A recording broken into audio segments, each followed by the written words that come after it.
People have asked me why I'm running for president. I built an amazing business that I love, and I get to work side by side with my children every single day. We come to work together and turn visions into reality. We think big, and then we make it happen. We absolutely make it happen. I love what I do, and I am grateful beyond words to the nation that has allowed me to do it. So when people ask me why I am running, I very quickly answer, I'm running to give back to this country, which has been so very good to me. Yesterday, she even tried to attack me and my many businesses. But here, and this is the way it is the bottom line. I started off in Brooklyn, New York, not so long ago, with a small loan, and built a business that today is worth well over $10 billion.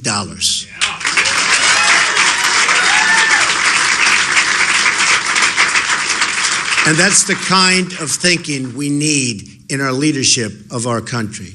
I've always had a talent for building businesses and, importantly, for creating jobs. That's a talent our country desperately needs. I'm running for president to end the unfairness and to put you, the American worker, first. It's about time.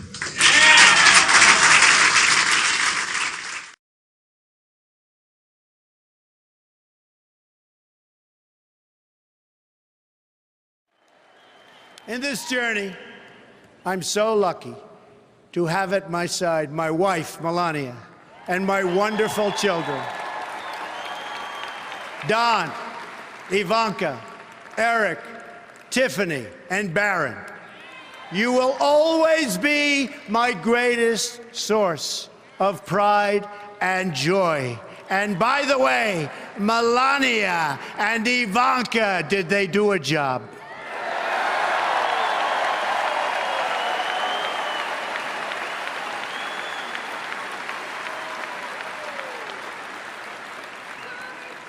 My dad, Fred Trump, was the smartest and hardest working man I ever knew. I wonder sometimes what he'd say if he were here to see this and to see me tonight.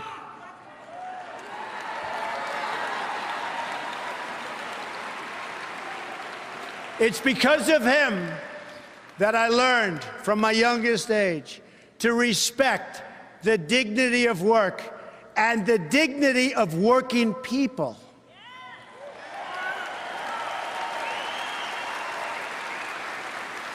He was a guy most comfortable in the company of bricklayers and carpenters and electricians. And I have a lot of that in me also. I love those people.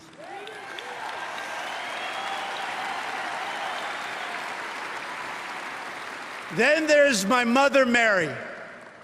She was strong, but also warm and fair-minded. She was a truly great mother. She was also one of the most honest and charitable people that I have ever known, and a great, great judge of character. She could pick them out from anywhere. To my sisters, Mary Ann and Elizabeth, my brother, Robert, and my late brother, Fred, I will always give you my love. You are most special to me.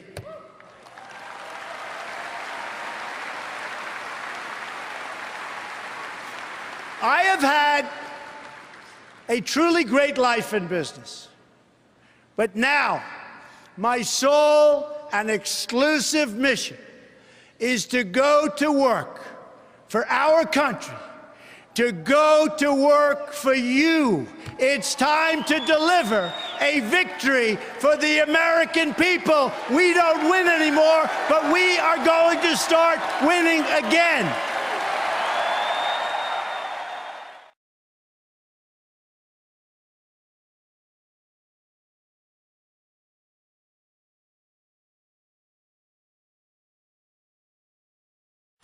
In 2004, then Illinois Senate candidate Barack Obama delivered the keynote address at the Democratic National Convention in Boston.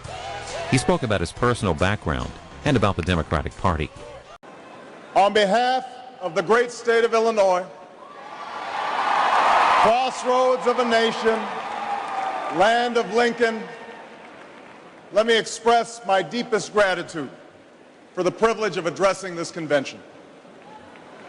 Tonight is a particular honor for me because, let's face it, my presence on this stage is pretty unlikely.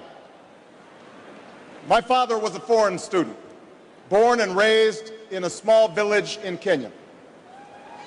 He grew up herding goats, went to school in a tin roof shack. His father, my grandfather, was a cook, a domestic servant to the British. But my grandfather had larger dreams for his son. Through hard work and perseverance, my father got a scholarship to study in a magical place, America, that shone as a beacon of freedom and opportunity to so many who had come before. While studying here, my father met my mother. She was born in a town on the other side of the world, in Kansas.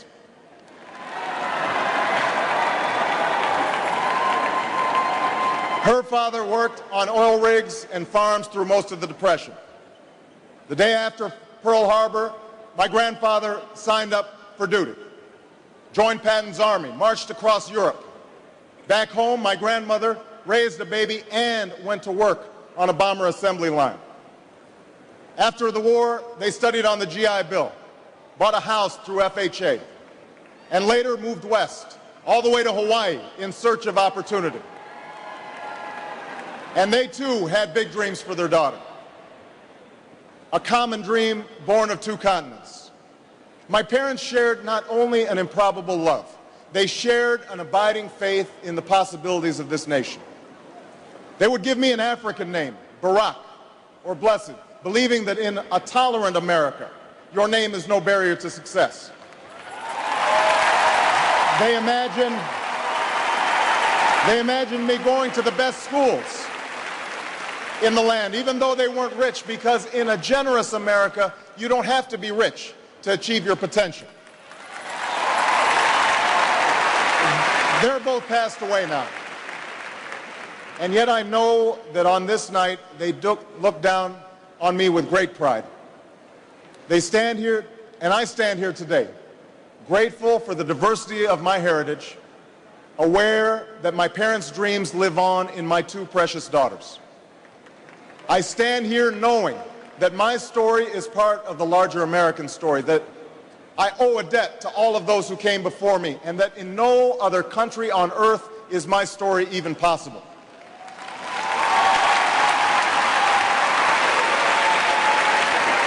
Tonight, we gather to affirm the greatness of our nation. Not because of the height of our skyscrapers, or the power of our military, or the size of our economy. Our pride is based on a very simple premise, summed up in a declaration made over 200 years ago. We hold these truths to be self-evident, that all men are created equal, that they are endowed by their Creator with certain inalienable rights, that among these are life, liberty, and the pursuit of happiness. That is the true genius of America. A faith in simple dreams, an insistence on small miracles, that we can tuck in our children at night and know that they are fed and clothed and safe from harm, that we can say what we think, write what we think without hearing a sudden knock on the door, that we can have an idea and start our own business without paying a bribe, that we can participate in the political process without fear of retribution, and that our votes will be counted, at least most of the time.